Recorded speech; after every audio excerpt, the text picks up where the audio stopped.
Coffee. To me, there are a few drinks that evoke the sense of gentlemanliness more than coffee. Some would argue that tea or scotch would be more evocative of the traditional gentleman's aesthetic, but I would beg to differ. I would argue that given coffee's illustrious history and craftsmanship, it is perhaps more evocative than any drink of what a gentleman should be. However, there's something that must be addressed first. We have given over the production of coffee and its manufacture over to corporations and even worse, machines that are brewing it for us on a daily basis. I say it's time to take back coffee and bring it back into the home where it belongs. I think that if we do this, we can re-elevate it back from some mass-produced product and re-establish it as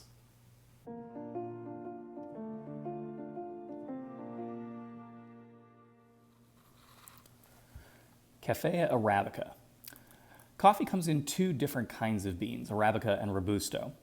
Most of what's sold on the market today is Arabica, and that's good because it's the higher quality bean. Now, I like to buy my beans whole and then pre-grind them at home right before I'm ready to make a cup of coffee. When you break up a coffee bean, it releases a lot of volatile compounds that are very quick to dissipate once they are broken. So it's always best to pre-grind at home. And while we're on the subject of grinders, I like burr grinders better than blade grinders because it gives a more consistent size.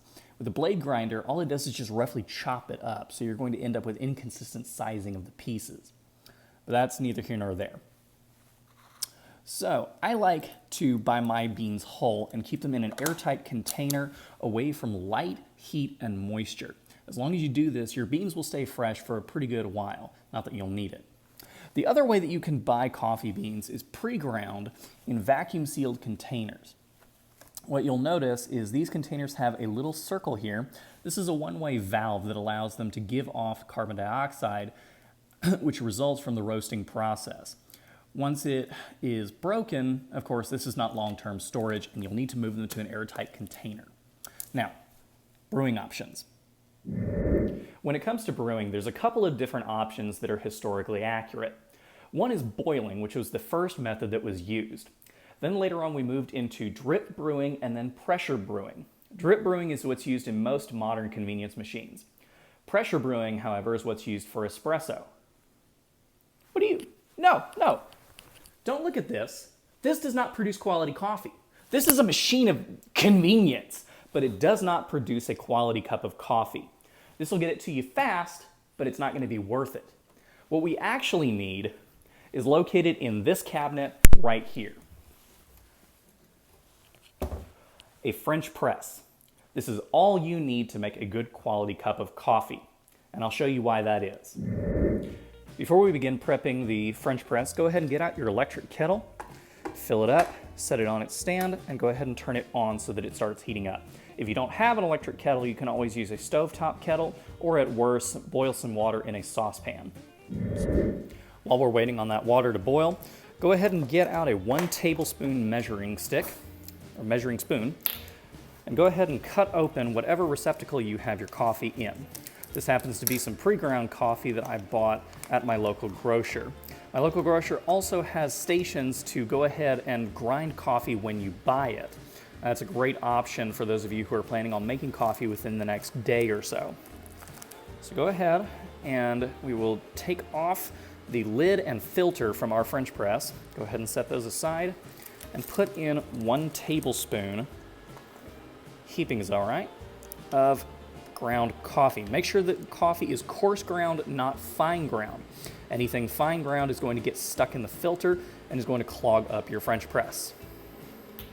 Now, once your electric kettle turns itself off and you have boiling water, go ahead and remove the kettle from its stand and let this sit for about a minute to let it come off of the boil.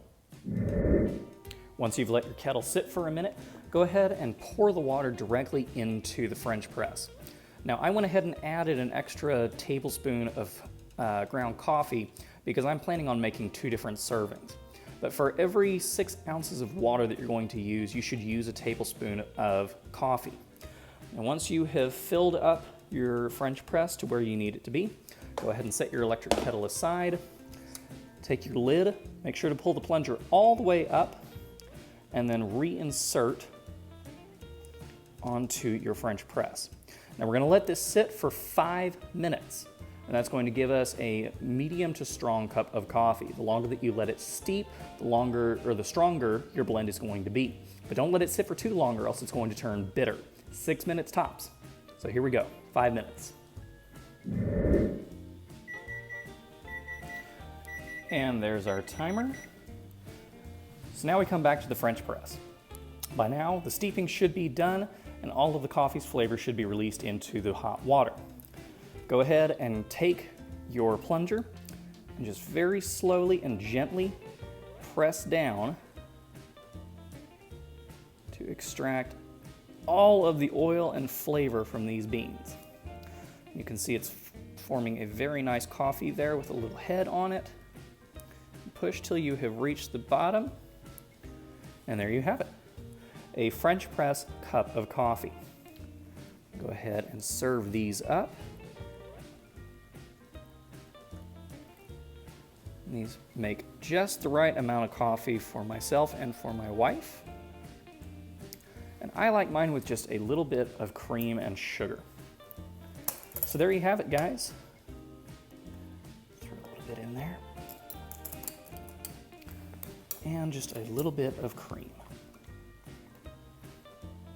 Just a smidge, just to lighten it up a little bit. Well, there you have it, guys, a French press cup of coffee. And might I say, so much better than anything that comes out of that machine back there. Well, I hope you've enjoyed this episode of Gentleman Eats. Join us next time as we elevate yet another dish back to what it should be, the quintessential